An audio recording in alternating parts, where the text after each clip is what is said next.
Praise the Lord. இந்த மாதத்திற்கான வாக்குத்தத்த வார்த்தையை நாம் வாசிக்கிறோம். யாத்திராகமத்தின் புஸ்தகம் 33ஆம் அதிகாரம் 14ஆம் வசனத்தினுடைய முந்திய பகுதி. யாத்திராகமம் 33ஆம் அதிகாரம் 14ஆம் வசனம். போதும்.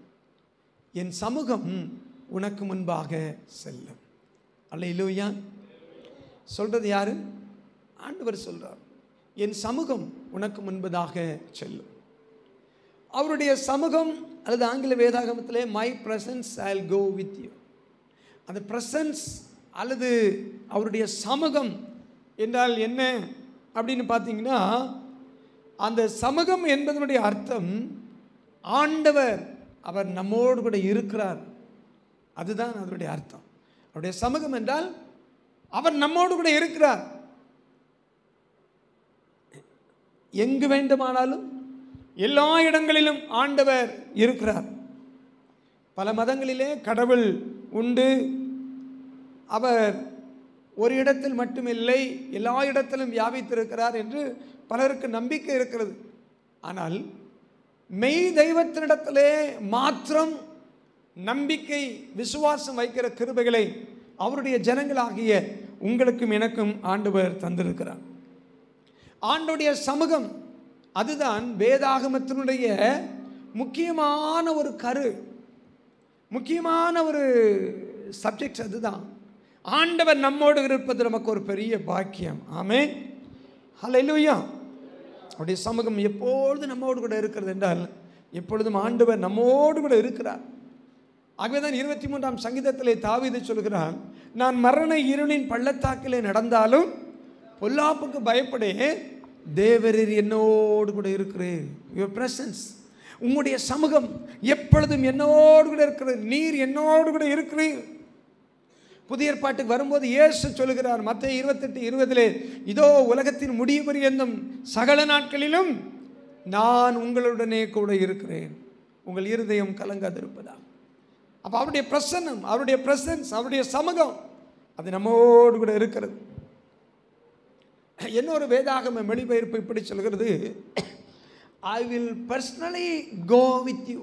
தனிப்பட்ட முறையிலே நான் உன்னோடு கூட வந்து கொண்டே இருக்கிறேன். தனிப்பட்ட விதத்தில் பாருங்க, தேவன் எவ்வளவாய் தம்முடைய ஜனமாகிய நமக்கு வார்த்தைகளை கொடுக்கிறார். தனிப்பட்ட விதத்தில் I will personally go with you, நான் உன்னோட தனிப்பட்ட விதத்திலே வந்து கொண்டு இருக்கிறேன். அப்போ வேதத்தில் வாசிக்கும் போது அநேக வசனங்களை பார்க்கிறோம். இந்த சமூகம் என்றால் என்ன அர்த்தம்னு பார்த்தீங்கன்னா, அதைத்தான் உறுதிப்படுத்துகிறார். நான் சொன்ன காரியத்தை அவர் நம்மோடு இருக்கிறார். யாத்திராகமம் 10ஆம் அதிகாரம் 11ஆம் வசனத்தில் பார்க்கும்போது, அவர்கள் பார்வோன் சமூகத்திலிருந்து துரத்தி விடப்பட்டார்கள். அப்படின்னு என்ன அர்த்தம்? பார்வோனுக்கு முன்பதாக இருந்த அந்த ஜனங்கள் துரத்தி விடப்படுகிறார். இன்னொரு வசனம் சொல்கிறது, யாக்கோபு பார்வோனை ஆசீர்வதித்து அவன் சமூகத்தினின்று புறப்பட்டு போனான். அப்படின்னு என்ன அர்த்தம்? அவன் கூட இருந்திருக்கான். பார்வன் முன்னால் தான் அவன் கூட தான் நின்றுட்டு இருந்தான். இப்போ அங்கேருந்து புறப்பட்டு போகிறான். அதுதான் சமூகம், அது கூட இருக்கிறது. 1 ராஜாக்கள் 12ஆம் அதிகாரம் 8ஆம் வசனத்தை பின்பகுதியில் பார்க்கும்போது, தன் சமூகத்தில் நிற்கிற வாலிபரோடு ஆலோசனை பண்ணி, தன் சமூகத்தில் நிற்கிற வாலிபர், சமூகத்தில் அவங்க கூட இருக்கிற வாலிபரோடு, அதான் அர்த்தம். 1 ராஜாக்கள் 12ஆம் அதிகாரம் 8ஆம் வசனத்தில் பார்க்கும்போது, அப்படியே அவன், தாவீதை குறித்து அந்த பகுதி சொல்கிறது, அப்படியே தாவீது முன்போலவே சவுலுடைய சமூகத்திலே இருந்தான். அப்படின்னா சவுலுக்கு முன்பதாக சவுலோடு கூட இருந்தான். அதுதான் சமூகம் என்கிறதான வார்த்தைக்கு அர்த்தம். யாத்திராகமம் 33ஆம் அதிகாரம் 2ஆம் வசனத்தை நாம் பார்க்கும்போது 33:2 ஆண்டவர் சொல்கிறார், நான் ஒரு தூதனை உமக்கு முன்பதாக அனுப்புவேன். ஒரு தூதனை உனக்கு முன்பதாக அனுப்புவேன். ஏன் ஆண்டவர் அப்படி சொல்றாரு? என் தூதனை உனக்கு முன்பதாக அனுப்புவேன். காரணம், இஸ்ரவேல் ஜனங்களுடைய பாவத்தின் நிமித்தமாக, இஸ்ரவேல் ஜனங்களுடைய பாவத்தின் நிமித்தமாக ஆண்டவர் என்ன பண்ணாரு? நான் உங்க கூட வரமாட்டேன், ஆனால் ஒரு தூதனை நான் உங்களுக்கு முன்பதாக அனுப்புவேன் அப்படின்னு நாங்கள் சொல்றதை பார்க்கிறோம். 3ஆம் வசனம் பாருங்க.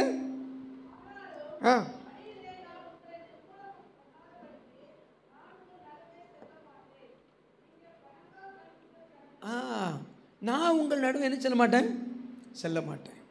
ஏன்னா நீங்கள் வணங்கா கழுத்துள்ள ஜனங்கள். அப்போ இஸ்ரவேல் ஜனங்களுடைய பாவத்து நிமித்தமாக ஆண்டவர் சொல்றாரு, நான் வரமாட்டேன்ப்பா, என் சார்பா என் இடத்துல நான் உனக்காக ஒரு தூதன் அனுப்புறேன்ற. அடுத்தல சொல்றாரு, நான் என்ன செய்ய மாட்டேன், உங்கள் நடுவே செல்ல மாட்டேன். திட்டமாக ஆண்டவர் சொல்றாரு.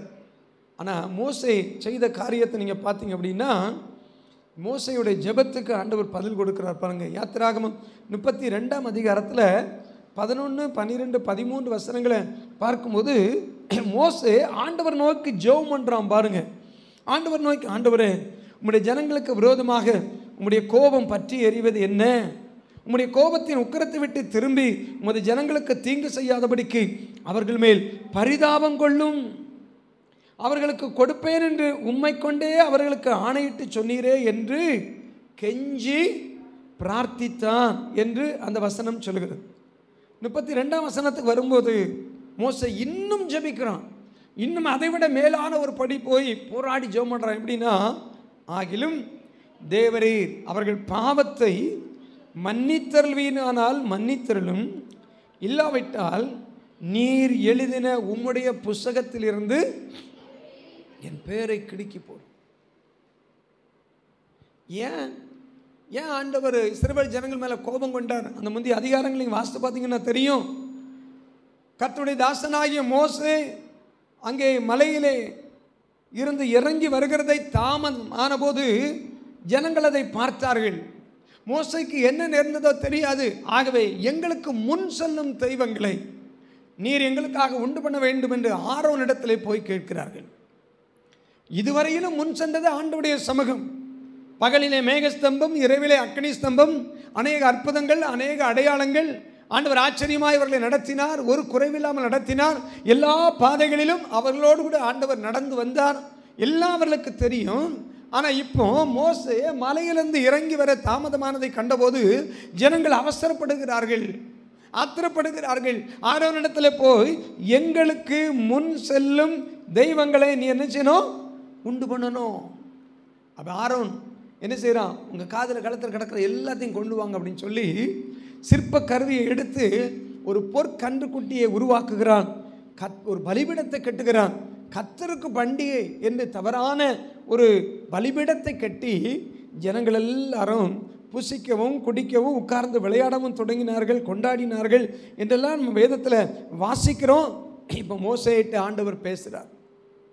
ஜனங்கள் தங்களை கெடுத்து கொண்டார்கள் என்று ஆண்டவர் மோசே இடத்துல பேசுகிறார். மோசே இறங்கி வருகிறார். இந்த சம்பவங்கள் எல்லாம் நமக்கு தெரியும். ஆகவே ஜனங்கள் மீது ஆண்டவருக்கு கோபம். நான் நடத்தி கொண்டு வந்த, முன்னின்று நடத்தி கொண்டு வந்த இந்த ஜனங்கள் தங்களை கெடுத்து கொண்டார்களே, தங்களுக்கென்று ஒரு தெய்வத்தை உருவாக்கி கொண்டார்களே, அந்த பாவம் ஆண்டவருக்கு முன்னதாக கோபத்தை கொண்டு வருகிறது. ஆனால் மோசே திறப்பில் நின்று ஜெபம் பண்ணான். பார்த்தீங்கன்னா அந்த ஜெபம் பண்ணிட்டான். அது மாத்திரமல்ல, தொடர்ந்து மோசே விடலை. அதுக்கு பிற்பாடும் மோசே ஆண்டவரிடத்திலே போராடுகிறதை நம்ம அங்கே வேதத்தில் நம்ம பார்க்கிறோம். அப்படி ஜனங்களுக்காக சிறப்பிலை நின்று அந்த 33ஆம் அதிகாரம் வரும்போது அங்கே மோசே கர்த்தரை நோக்கி அவன் ஜெபம் பண்ணுகிறான். ஆண்டவரே, என் கண்களில் உனக்கு கிருபை கிடைத்ததுன்னு சொன்னீங்களப்பா, உங்களுடைய கண்களில் இப்போது எனக்கு கிருபை கிடைத்ததுன்னு சொன்னீங்களே, அது உண்மைன்னா ஆண்டவரே உங்கள் வழி எங்களுக்கு காட்டுங்கப்பா. இந்த ஜனம் உம்முடைய ஜனம் என்பதை நினைத்தருளும். ஆமென். அவ்வளோ கோபத்தில் இருந்தார் அவங்க பண்ண அந்த காரியங்கள் எல்லாம் குறித்து.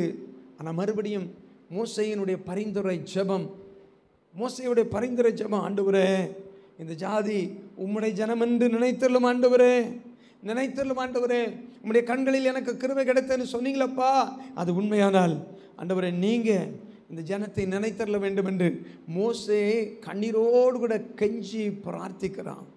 ஜெபித்தான், தொடர்ந்து ஜெபிக்கிறான். ஹல்லேலூயா. ஆகவேதான் ஆண்டவர் அந்த மோசேயுடைய அந்த ஜெபத்துக்கு, அவனுடைய கடைசியான ஜெபத்தை கேட்டுத்தான் ஆண்டவர் இப்போ பிளானையே மாற்றுறாரு. இப்போ சொல்கிறார், அவன் ஜெபம் பண்ணோடனே சொல்கிறார் பாருங்க 14 வசனத்தில், என் சமூகம் உனக்கு முன்பாக செல்லும். ஹல்லேலூயா, பிரைஸ் தி லார்ட். கர்த்தர் நல்லவர். அப்போ நம்முடைய வாழ்க்கையிலே அதுக்கு பிறகு மோசே சொல்கிறார், ஆண்டவரே உம்முடைய சமூகம் எங்களோடு கூட செல்லாமற் போனால் எங்களை இவ்விடத்திலிருந்து நீர் என்ன செய்யக்கூடாது, கொண்டு போக கூடாது. அப்போ உங்கள் சமூகம் நீங்கள் இல்லை அப்படின்னா நாங்கள் பிரயாணம் பண்ண மாட்டோம். ஆண்டவர் தெளிவாக சொல்லிட்டாரு, என் சமூகம் உனக்கு முன்பதாக செல்லும். உன்னுடைய ஜெபம், தொடர்ந்த ஜெபங்கள், பரிந்து பேசி ஜெபிக்கிற ஜெபங்கள். ஒருவேளை நம்முடைய வாழ்க்கையில் நாம் செய்த ஆண்டவரை விட்டு நாம் பின்மாறி போன காரியங்கள், ஆண்டவரை விட்டு தூரமான காரியங்கள், அல்லது அவரை தேடாத காரியங்கள், இதாயில் அவருக்கு விரோதமாய் சில காரியங்களை நாம் செய்திருக்கலாம்.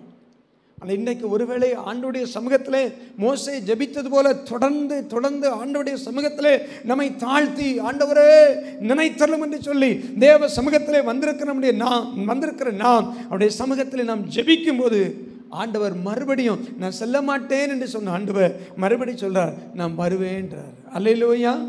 நம்ம அதைத்தான் வேதத்தில் வாசிக்கிறோம். நினிவேயின் ஜனங்களை எடுத்துக்கொள்ளுங்கள். ஆண்டவர் சொன்னார், நினிவேக்கு விரோதமாக போய் பிரசங்கி என்று சொல்ல ஆண்டவர் சொன்னார். நினிவே கவிழ்க்கப்பட்டு போகும், அதனுடைய அக்கிரமம் வந்து என்னுடைய சமூகத்தில் எட்டினது என்று ஆண்டவர் யோனா தீர்க்கதரிசியை நினிவே பட்டணத்துக்கு விரோதமாக அனுப்பினார். அந்த நினிவை அழிக்கும்படி ஆண்டவர் அங்கே வார்த்தை வந்தது உண்மைதான். ஆனால் வார்த்தை வந்தாலும் நினிவே பட்டணத்து ஜனங்கள் தங்களை தாழ்த்தி உபவாசத்தோடு ஆண்டவரை நோக்கி பார்த்தபோது தேவன் நினிவேக்கு வர வேண்டிய அழிவை வராதபடி அந்த நினிவே பட்டணத்துக்காக ஆண்டவர் பரிதபித்தார். ஆமென். அதே போல தான் நம்முடைய வாழ்க்கையில் சில காரியங்கள், ஆண்டவருக்கு விரோதமான காரியங்கள் இருந்தாலும், இதுவரை இருந்தாலும் பரவாயில்லை, இனி ஆண்டவருடைய சமூகத்தில் தொடர்ந்து அதற்காக நாம் போராடும் போது, நான் வேணுமா உங்கள் பக்தியில் வரவே மாட்டேன்னு சொன்ன ஆண்டவர் நான் மத்தியில் வருவேன்னு சொன்னார். அல்லேலூயா. அதைத்தான் ஆண்டவர் இன்றைக்கு நம்முடைய வாழ்க்கையிலே ஆண்டவர் அதை செய்ய விரும்புகிறார்.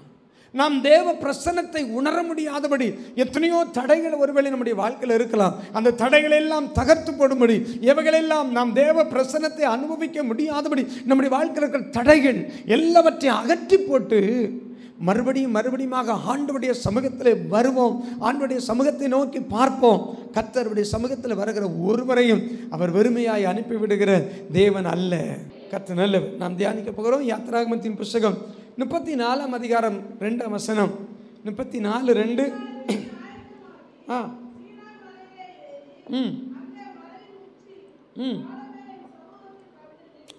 நல்ல ஒரு கர்த்தருடைய வார்த்தை பாருங்க. ஆண்டவர் மோசேயை பார்த்து சொல்கிறார், விடியற் காலத்திலே நீ ஆயத்தமாகி சீனாய் மலையில் ஏறி அங்கே மலையின் உச்சியில் காலமே என் சமூகத்திலே வந்து நில்.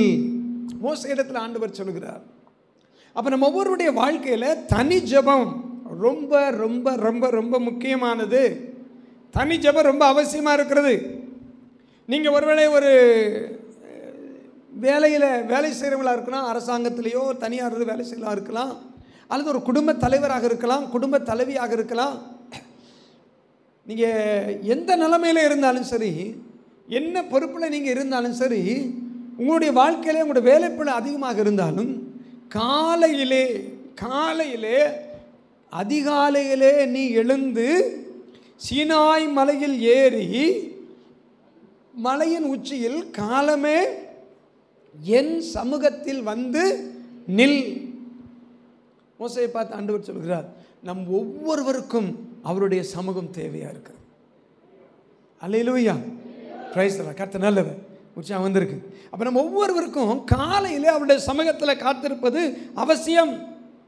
எவ்வளவு பொறுப்புகள் இருந்தாலும், எவ்வளவு வேலைகள் இருந்தாலும் உங்களுடைய தனி ஜெபத்தை நீங்கள் விட்டுவிடாதீர்கள்.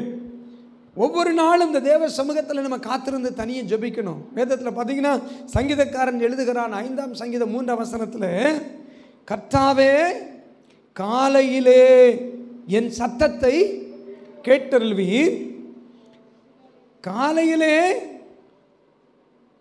உமக்கு நேரே வந்து ஆயத்தமாகி காத்திருப்பேன். பார்த்தீங்களா, காலையிலே கர்த்தாவே காலையிலே என் சத்தத்தை கேட்டருள்வீர், காலையிலே உமக்கு நேரே வந்து ஆயத்தமாகி காத்திருப்பேன். இந்த 2 வசனங்களும் வாசித்தோம். யாத்திராகமம் 34:2 பார்த்தோம். நீ எங்கே வரணும்னு ஆண்டவர் சொல்கிறாரு. காலையிலே, அதிகாலையிலே அப்படின்னு ஆண்டவர் சொல்லி, அந்த மலையில் ஏறி என் சமூகத்துக்கு வா அப்படின்னு ஆண்டவர் சொல்கிறார். குறிப்பிட்ட இடத்தை ஆண்டவர் சொல்லுகிறார். இங்கே பார்த்தீங்கன்னா, இந்த இடத்துல பார்த்தீங்கன்னா வேளை, காலையிலே என் சத்தத்தை கேட்டல்வி. அந்த வசனம் அந்த 34:2 2 காரியம் இருக்குது. ஒரு இடத்தையும் ஆண்டவர் சொல்லுகிறார், ஒரு வேளையையும் ஆண்டவர் அங்கே குறிப்பிட்டு அங்கே சொல்கிறதை நம்ம பார்க்கிறோம்.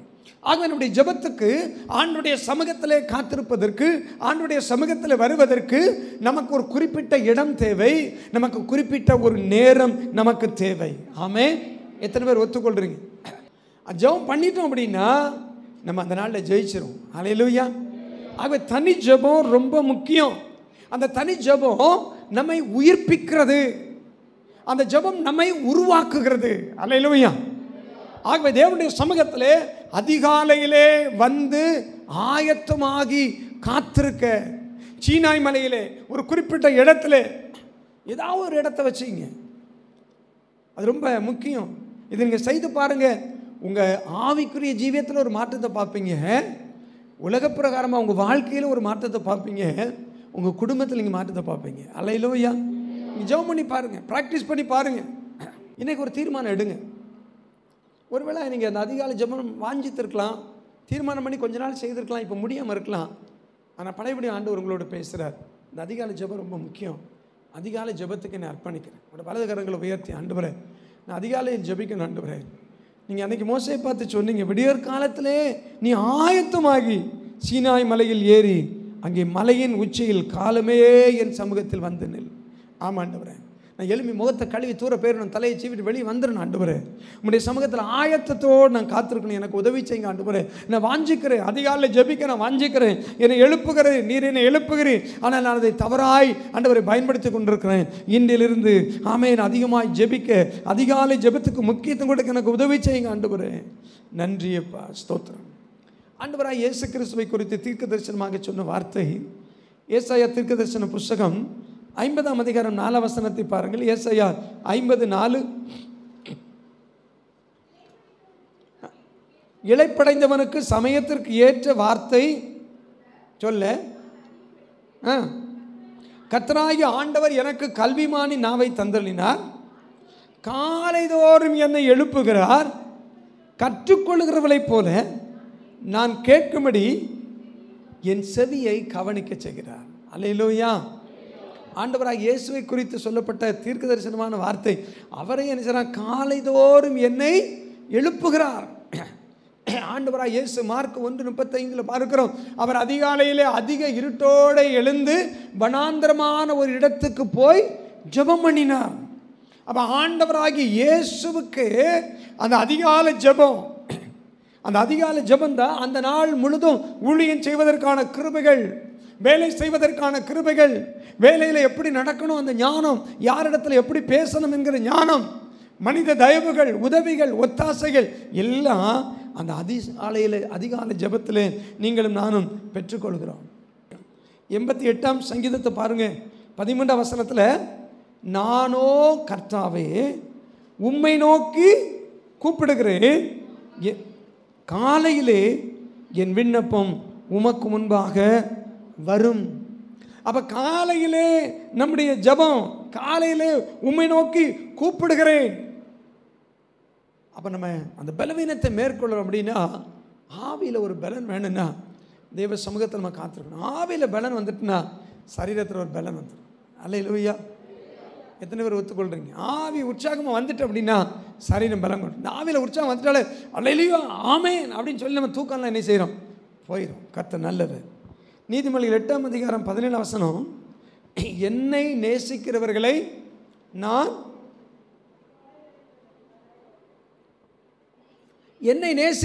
நான் என்ன செய்கிறேன்? சிநேகிக்கிறேன்.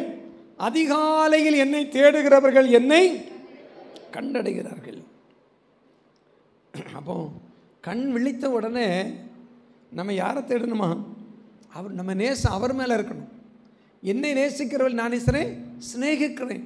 ஒரு ஃப்ரெண்ட்ஸை போல கர்த்தர் நம்மகிட்ட பேசுவதற்கு அவர் ஆயத்தமாக இருக்கிறார். நல்ல ஆண்டவர் காலையில் கொஞ்சம் பாடி துதிச்சு அதுக்கப்புறம் நல்லா ஜெபம் பண்ணிவிட்டு அதுக்கப்புறம் நீங்கள் வேதத்தை திறந்து வாசித்து பாருங்கள், உங்களுக்கு ஒரு வார்த்தை கண்டிப்பாக கிடைக்கும். ஆமென், அல்லேலூயா. இதை நீங்கள் ப்ராசஸ் பண்ணுங்கள். முதல்ல ஒரு நாள் கிடைக்காட்ட பரவாயில்லைங்க, தொடர்ந்து ஜெபிக்க தொடர்ந்து அதிகாலையில் தேவ சமூகத்தில் காத்திருந்து ஜெபம் பண்ணிவிட்டு அதுக்கப்புறம் நீங்கள் உங்களோட வேதத்தை திறந்து அந்த ரெகுலரான பகுதியை நீங்கள் வாசித்தீங்கன்னா அன்றைக்கு உரிய பகுதி அது உங்கள்கிட்ட பேசிக்கிட்டே இருக்கும், அந்த வார்த்தை உங்களை வழிநடத்திக்கிட்டே இருக்கும். அல்லேலூயா. எத்தனை பேர் அதை உணர்ந்துருக்கீங்க? ஆமென். ஆண்டவராக இயேசு கிறிஸ்துவை குறித்து வேதம் சொல்கிறது, அவர் பலத்த சத்தத்தோடும் கண்ணீரோடும் பிதாவை நோக்கி விண்ணப்பம் பண்ணினார். அப்போ நம்ம ஜெபம் பண்ணுற ஜெபம் அந்த சத்தம் நம்ம காதுக்கு கேட்கணும். இந்த வசனம் என்ன சொல்கிறது? நான் எல்லாரும் எடுத்துக்கணும், நாம் நிர்மலமாகாது இருக்கிறது கர்த்தருடைய கிருபையே, அவருடைய இரக்கங்களுக்கு முடிவில்லை, அவைகள் காலைதோறும் புதியவைகள்.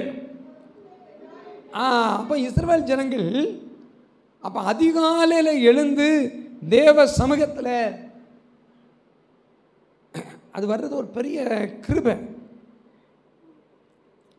அந்த என்ன சொல்கிறது, அதிகாலையிலே இஸ்ரவேல் ஜனங்களுக்கு ஆண்டவர் ஒரு காரியத்தை சொன்னார். யாத்திராகமத்தின் புஸ்தகம் 16ஆம் அதிகாரம், யாத்திராகம் 16, நம்ம வாலிப பையங்க யாரை ஒருத்தர் வாசிப்பாங்க. 16ஆம் அதிகாரம் 14, 16. ஒருத்தர் 14 வாசிங்க. யாத்திராகமும் 16ஆம் அதிகாரம் 14ஆம் வசனத்தை ஒரு வாலிப பையன் வாசிக்கணும், 16ஆம் வசனத்தில் என்ன வாசிக்கணும்.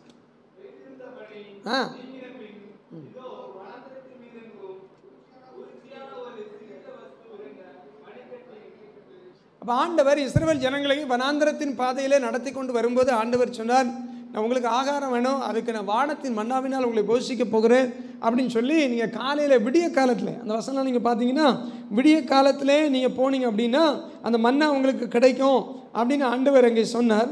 ஆகவே விடிய காலத்தில் போய் அதை என்ன செய்யணும்? 21ஆம் வசனம், அதை விடிய காலந்தோறும் அவரவர் புசிக்கும் அளவுக்கு தக்கதாக சேர்த்தார்கள். அப்போ விடிய காலத்திலே போய் என்ன செய்யணும்? மன்னா வேணுமா, ஆகாரம் வேணுமா, எப்போ போகணும்? விடிய காலத்திலே போகணும். அதுதான் இஸ்ரவேல் ஜனங்களுக்கு ஆண்டவர் கொடுத்த காரியம். அது எப்படி அப்படின்னா, அதுக்கு பிறகு நீங்கள் போனீங்க அப்படின்னா அடுத்த அந்த வசனம் சொல்லுது, வெயில் ஏற ஏற அது உருகி போகும். அப்போ விடிய காலம் போனால் என்ன கிடைக்கும் சொல்லுங்கள்? மன்னா கிடைக்கும். விடிய காலம் போனால் மன்னா கிடைக்கும். கொஞ்சம் கழித்து போனால் அந்த மன்னா உருகிறோம். மன்னா உருகினா என்ன கிடைக்கும்? நீங்களே சொல்லுங்கள்.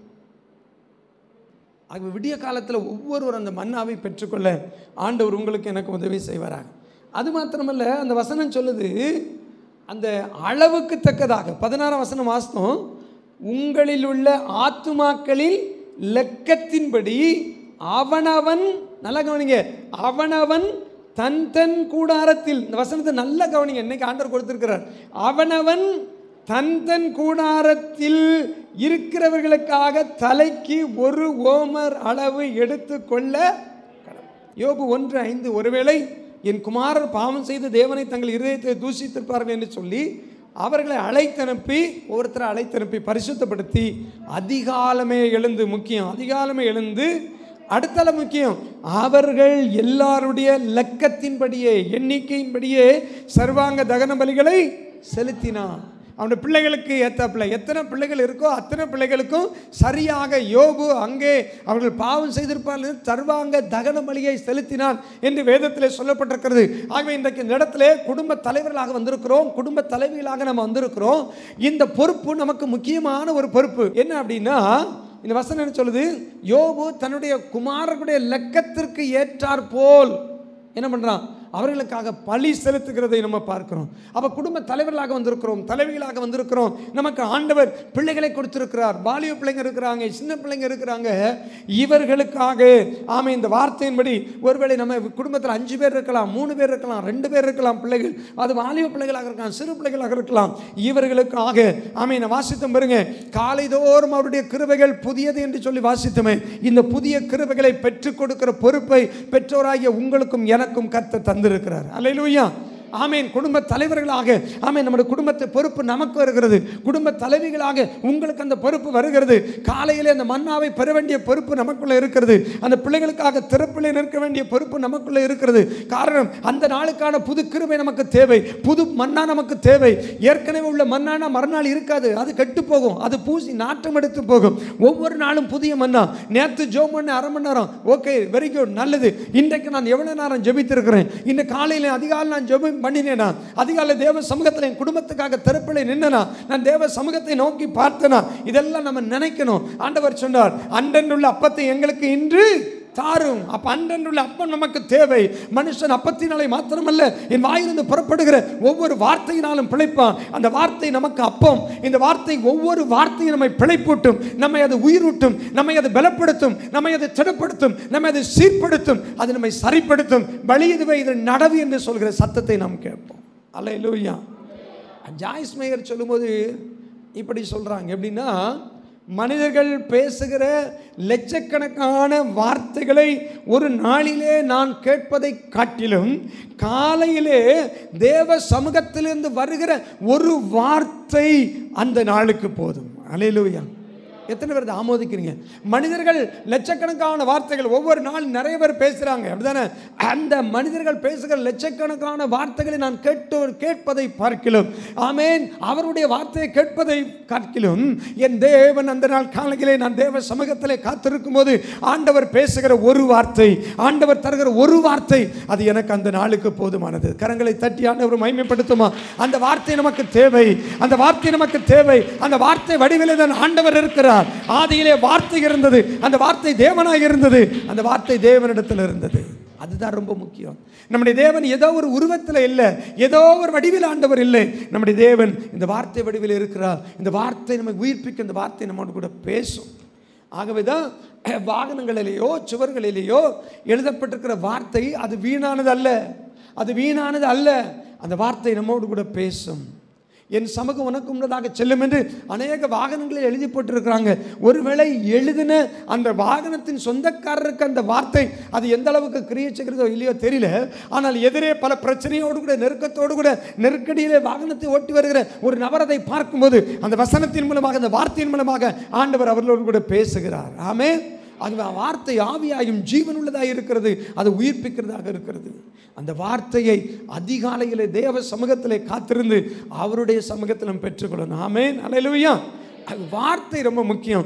யோவான் சுவிசேஷம் 4ஆம் அதிகாரம் 47 முதல் 53 வரையில் வசனங்களை பார்க்கும்போது, ராஜாவின் மனுஷரில் ஒருவன் வந்து ஆண்டவரிடத்தில் வருகிறான். அவன் தன்னுடைய மகன் மரண அவஸ்தையாக இருக்கிறான் என்று சொல்லி, ஆண்டவரே அவன் மரிக்கும் தருவாயில் இருக்கிறான், அவன் சாக உண்பதாக நீர் வந்து அவனை சுகப்படுத்த வேண்டும் என்று சொல்லி ஆண்டவரிடத்தில் சொல்லும்போது ஆண்டவர் ஒரே வார்த்தை சொல்கிறார் பாருங்க, நீ போகலாம். யோவான் 4:50, நீ போகலாம், உன் குமாரன் பிழைத்திருக்கிறான் என்றார். அந்த மனுஷன் இயேசு சொன்ன வார்த்தையை நம்பி போனான். ஹல்லேலூயா. ஒரே ஒரு வார்த்தை, உன் குமாரன் பிழைத்திருக்கிறான், உன் குமாரன் பிழைத்திருக்கிறான், உன் குமாரன் பிழைத்திருக்கிறான். அந்த ஒரு வார்த்தையை நம்பி போனான், ஒரு வார்த்தையை நம்பி போனான். ஒரே ஒரு வார்த்தை போதும், உன் குமாரன் பிழைத்திருக்கிறான். எசேக்கியேல் தீர்க்கதரிசன புத்தகத்திலே 16ஆம் அதிகாரம் 6ஆம் வசனத்தை பார்க்கும்போது, இரத்தத்திலே புரண்டு கிடந்த, யாரும் கவனிப்பாரற்று கிடந்த, ஆமென், உன்னை நான் கடந்து போகும்போது உன்னை நான் பார்த்து அந்த இரத்தத்திலே கிடந்த உன்னை எடுத்து குளிப்பாட்டி உன்னை தொடர்த்தி, ஆமென், உனக்கு புது வஸ்திரங்களை உடுத்தி நீ பிழைத்திரு என்று சொன்னேன் என்று ஆண்டவருடைய வார்த்தை வருகிறது. அப்ப பாவத்தில் கிடந்த நம்மை, ஆமென், பிழைத்திருக்க செய்கிறது அவருடைய வார்த்தை. எத்தனை பேர் அதை விசுவாசிக்கிறீங்க? ஒரு வார்த்தை சொன்னால் போதும். அதை பாடணும், ஒரு வார்த்தை சொன்னால் போதுமே எல்லாம். அல்லேலூயா. அந்த வார்த்தை முக்கியம், வார்த்தை முக்கியம். ஆகவே அந்த வார்த்தையை அதிகாலையிலே தேவ சமூகத்திலே காத்திருந்து நாம் பெற்றுக்கொள்ள கர்த்தர் நமக்கு உதவி செய்வாராக. ஆகவே நீங்கள் ஒரு தகப்பனாக, ஒரு தாயாக குடும்பத்தை நடத்துவதற்கான கிருபை, காலைதோறும் கிருபைகள் புதியது, அதை நாம் பெற்றுக்கொள்ளணும். ஒரு தகப்பனாக இருந்த குடும்பத்தை நடத்துவதற்கு கிருபை தேவை. ஒரு வேலையில் இருந்தால் அந்த வேலையிலே நமக்கு ஆண்டவருடைய கிருபை தேவை. ஆகவே தேவ சமூகத்தில் காத்திருந்து வேலைக்கு போய் பாருங்க, உங்கள் மேலே இருக்கிற அதிகாரிகளுடைய கண்களிலே கர்த்தர் உங்களுக்கு தயை கிடைக்க செய்வார். ஆச்சரியமாய் கர்த்தர் நடத்துவார். நீங்கள் செய்கிற டிபார்ட்மெண்ட் வேலையில் கர்த்தர் உங்களுக்கு தயவுகளை கத்த தருவார், உதவிகள் ஒத்தாசைகளை கத்த தருவார். ஒருவேளை நம்முடைய சரீரத்தில் இருக்கிற பலவீனங்களை மாறி நாம் ஆரோக்கியமாக இருப்பதற்கு அந்த கிருபை நமக்கு காலையில் புதியதாய் கடந்து வரும். நம் மனநிலை ஒருவேளை ரொம்ப சோர்வான நிலைமையில் இருக்கலாம், ஆனால் அதிகாலை தேவ சமூகத்தில் ஒவ்வொரு நாளும் காத்திருக்க நம்முடைய மனநிலைமையில் ஒரு ஆரோக்கியத்தை கத்த தருவார், சமாதானமான சூழ்நிலைகளை கத்த தருவார், பொறுமைகளை கத்த நமக்கு தருவார். ஆமென். சத்துரு நமக்கு எதிராக அந்த நாளிலே விதைத்திருக்கிற அந்த விதைகள் எல்லாம் செயல்படாதபடி கத்தர் மாற்றுவார். ஆமென். அந்த கண்ணிகளை எல்லாம் கத்த தரிப்புண்டு போக செய்வார். மரவிடங்களை திட்டப்படுகிற ரகசிய ஆலோசனைகள் நாம் அதிகாலை ஜெபத்தில் காத்திருக்க அவைகளெல்லாம் தவிடுபடியாய் போவதை நம்ம பார்க்க முடியும். நம்முடைய பிள்ளைகள் வாலிப பிள்ளைகளாக இருக்கிற பிள்ளைகளுக்காக நம் தேவ சமூகத்தில் காத்திருக்கும் போது அந்த பிள்ளைகளுடைய வாழ்க்கை தீட்டுப்படாதபடி பரிசுத்தத்தோடு அந்த பிள்ளைகள் தம்முடைய வாழ்க்கையை காத்துக்கொள்வதற்கு, அந்த பிள்ளைகள் இடராத ஒரு வாழ்க்கை வாழ்வதற்கு கர்த்தர் நம்முடைய குடும்பத்துக்கு கர்த்தர் அனுக்கிரகம் செய்வார். ஹல்லேலூயா. ஆமென். ஸ்தோத்திரம். நம்ம மெயின் சப்ஜெக்ட் என்ன? தேவ சமூகத்தை நம்ம காத்திருக்கணும். அதிகாலையில் சீனாய் மலையிலே நீ வந்து ஆமென் ஆயத்தமாகி காத்திரு. அதிகாலையில் என்னை தேடுகிறவர்கள் என்னை கண்டடைவார்கள். சமூகம் எனக்கும்ன்றதாக செல்லும், சமூகம் எனக்கும்ன்றதாக செல்லும் என்றால் அவர் நம்மோடு கூட இருக்கிறது. கர்த்தர் தாவீதோடு கூட இருந்தார், அதுதான் அவருடைய சமூகம். அவன் நாளுக்கு நாள் விருத்தி அடைந்தான், கடைசியில் ராஜாவாக மாறிட்டான். ஆமேன். கர்த்தர் ஆமேன் கிதியோனோடு கூட கர்த்தர் இருந்தார். பராக்கிரமசாலியே, கர்த்தர் உன்னோடு கூட இருக்கிறார். உனக்கு இருக்கிற எந்த பலத்தோடு போ, உன்னை அனுப்புகிறவர் நான் அல்லவா என்று சொல்லி ஆண்டவர் அனுப்பினார். அதுதான் தேவனுடைய சமூகம். கர்த்தர் நம்மோடு கூட இருப்பது தான். கர்த்தர் உங்களோடு கூட இருக்கிறாரா? உங்கள் பிள்ளைகளோடு கூட இருக்கிறாரா? ஒவ்வொரு நாளும் அதிகாலையில் அவருடைய சமூகத்தில் வந்தால் அதை நாம் அனுபவிக்க முடியும், அதை நாம் பெற்றுக்கொள்ள முடியும், அந்த வார்த்தைகளை நாம் பெற்றுக்கொள்ள முடியும். ஆண்டுடைய சமூகத்தில் நம்மை தாழ்த்தி அர்ப்பணிப்போமா? அதிகாலை ஜெபத்துக்கு நம்மை அர்ப்பணிப்போம், ஆண்டுடைய சமூகத்தில் காத்திருப்பதற்கு நம்மை அர்ப்பணிப்போம். அப்படியே ஒப்பு கொடுத்து ஜெபம் பண்ணுவீங்களா? ஹல்லேலூயா, ஹல்லேலூயா. ஆமென். பிள்ளைகள் ஜெபிப்பதற்கு தங்களை அர்ப்பணிங்க, அதிகாலையில் எழும்புவதற்கு உங்களை அர்ப்பணிங்க, பெற்றோர்கள் பலவீனத்தின் நடுவில் எழும்பி ஜெபிப்பதற்கு அர்ப்பணிங்க, உங்கள் பிள்ளைகளுக்காக திறப்பிலை நிற்க அர்ப்பணிங்க. நீங்க ஜெபம் பண்ணி பாருங்க. ஆண்கள் ஜெபநடை ஊழியத்தை காலையில் பிராக்டிஸ் பண்ணி பாருங்க. இருக்கிற இடத்தை விட்டு எழும்புங்க. நீ எழும்பி காரியத்தை நடப்பி கர்த்தர் உன்னோடு கூட இருப்பாராக என்ற வேதத்தில் வாசிக்கிறோம். எழும்பு எழும்பு எழும்பு. ஆமென். வல்லமையை தரித்துக்கொள். சத்துரு நம்ம எழும்ப விடாதபடி அநேக காரியங்களை சோர்வுகளை கொண்டு வருகிறான். ஒரு 10 செகண்ட் தான், அந்த 10 செகண்ட்ல சுதாரிச்சு எழும்பிட்டோம் அப்படின்னா ஆமென் நம்ம ஜெபம் பண்ணிடுவோம், நம்ம ஜெபிச்சிருவோம், நமக்கு கிருபை வந்துடும், அந்த நாளுக்கான வார்த்தை வந்துடும், அந்த நாளுக்கான பலன் வந்துடும், அந்த நாளுக்கான அபிஷேகம் வந்துடும், அந்த நாளுக்கான ஒரு சமாதானம் வந்துடும், அந்த நாளுக்கான ஒரு நடத்துதல் வந்துடும். அப்படியே ஆண்டவர்கிட்ட ஜெபம் பண்ணுங்க. ஹல்லேலூயா.